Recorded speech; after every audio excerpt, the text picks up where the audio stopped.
Hey, so I wanted to do a little recap on the professional development that we had assigned this week. Teaching social emotional learning through music was the video that I chose to focus on for this week, although I found tons of stuff online about music, education, professional development, and also social emotional learning. But I've noticed recently in my teaching practice that I feel like children have needed more social emotional learning than I've been able to give. And so I wanted to use this opportunity to increase my knowledge on that. So I watched this YouTube video. There's a whole series by this guy named Gary Main called Teaching Social Emotional Learning Through Music. And it's hosted by Scott and Edgar. Gary Main is the guest on episode 4, which is the one that I watched. And here are some of the things that I learned from the series. Connecting to people and being approachable is one trait a musician can take into the classroom. So it's definitely something that musicians use in their careers, being approachable, being likable. And it's definitely something that will help social emotional learning in the classroom as well. If children feel like they can approach you and they feel safe around you, and if they're willing to communicate with you, I think that is something that will help you meet their needs and especially know what's going on and how you can help them. Listen and validate feelings of the student, assure a student of safety when necessary, do your job as a mandated reporter if you need to, and be transparent about it. So if there is a child that comes to me and says that they're involved in some kind of a trauma, of course, as a mandated reporter, I will report that, but I'll also say, I'll be straightforward about that. Like, we don't need to tell everybody about this, but there are some people that we will have to tell. He talked about yearning, strengths, and trauma. First, yearning gives us an insight into our natural talent. He was saying our talent comes easily. A talent comes easily to you that you yearn to improve on it and you have moments of excellence.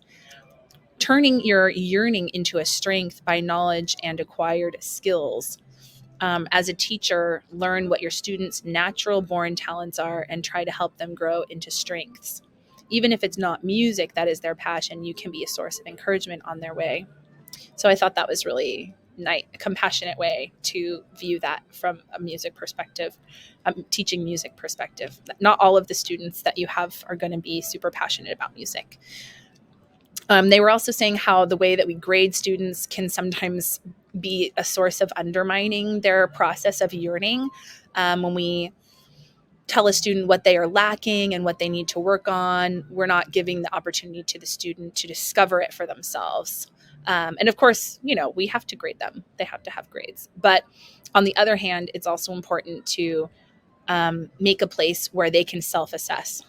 So I think that's really important. In my class, we do have that, where I will let them assess themselves. I'll say, like, how do you feel like you did today? Were you a good listener? Were you kind? Were you respectful? So those are things that they evaluate themselves on. And he was also saying oftentimes the students that get the most attention in the music class are those students who really embrace music fully and yearn for growth. But in contrast, the students that often get the most return from the class are often the students who music will give more to them than they will ever give back to music. And that's important too. It's not all about making a contribution to music.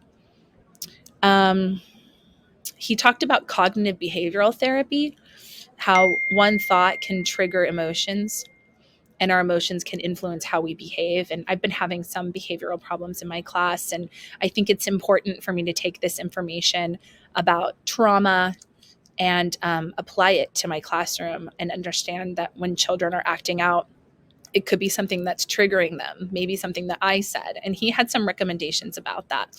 He said, for example, you could say, trumpets, I need you to be quiet and pay attention.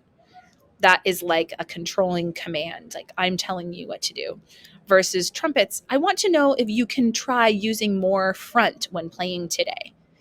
Instead of just telling them, I'm asking them, I want to know if you can try this, So one response is a bit more aggressive while the other is inviting. And he is saying, use inviting responses when you're talking to your students.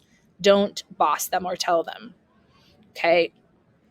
He says trauma-informed teaching equals safety, groundedness, reliance, and presence with our emotions and self-regulation.